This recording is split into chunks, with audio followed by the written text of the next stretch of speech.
Oui, bonjour, je suis heureux d'être avec vous en ces instants où la guerre entre la Russie et l'Ukraine a démarré. Notre monde est dans une situation absolument déplorable.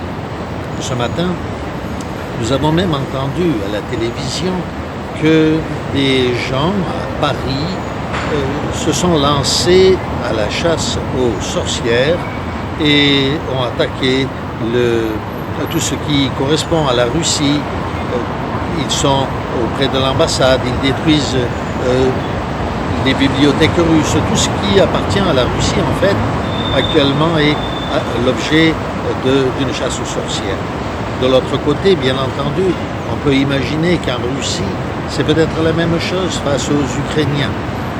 Nous avons entendu aussi qu'en Ukraine, on interdit aux Russes de quitter le pays et certains sont agressés, et beaucoup d'ailleurs, sont agressés et violentés sous prétexte qu'ils sont russes.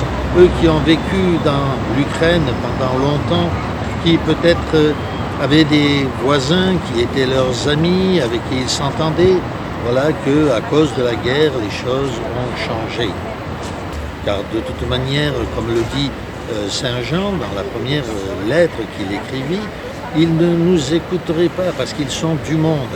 Comment pourraient-ils nous écouter? Mon message s'adresse à ceux qui se disent chrétiens et qui le sont authentiquement, véritablement. Dans l'espoir que vous ne tomberez pas dans ce piège du monde, je voudrais attirer votre attention sur quelques passages de l'évangile de Saint Jean, et c'est Saint Jean qui nous parle, la bouche de Jésus-Christ à travers Saint Jean. Écoutez ce qu'il nous dit. Il nous dit « En cela, les enfants de Dieu et les enfants du diable se distinguent. Quiconque ne pratique pas la justice n'est pas de Dieu, de même que celui qui n'aime pas son frère.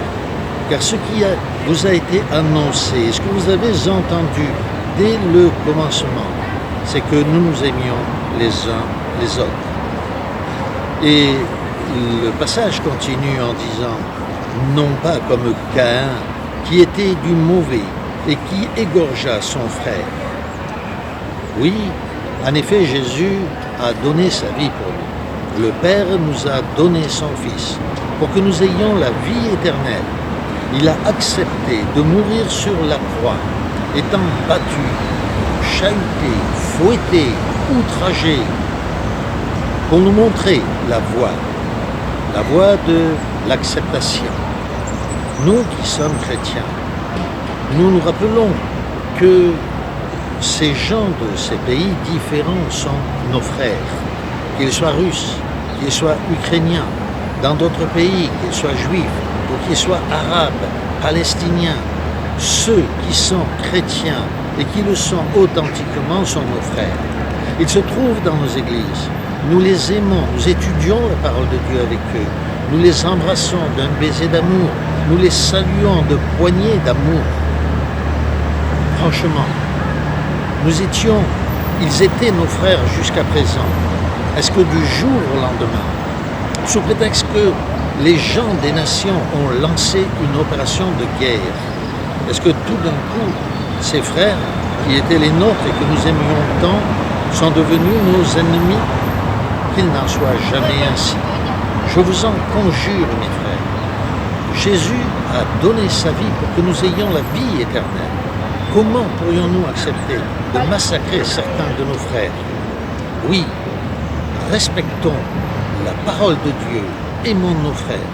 N'oublions pas ce que disait Jésus, il est dit en cela, les enfants de Dieu et les enfants du diable se distinguent. Celui qui ne pratique pas l'amour n'est pas de Dieu.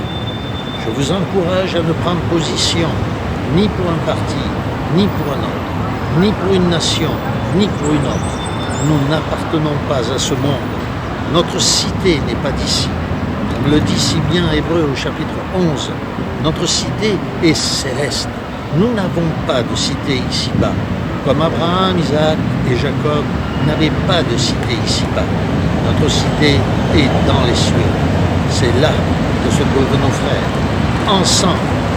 Que nous venions d'un pays ou d'un autre, Nous appartenons tous à la même nation, la nation chrétienne. Que le Seigneur vous montre la voie et vous bénisse.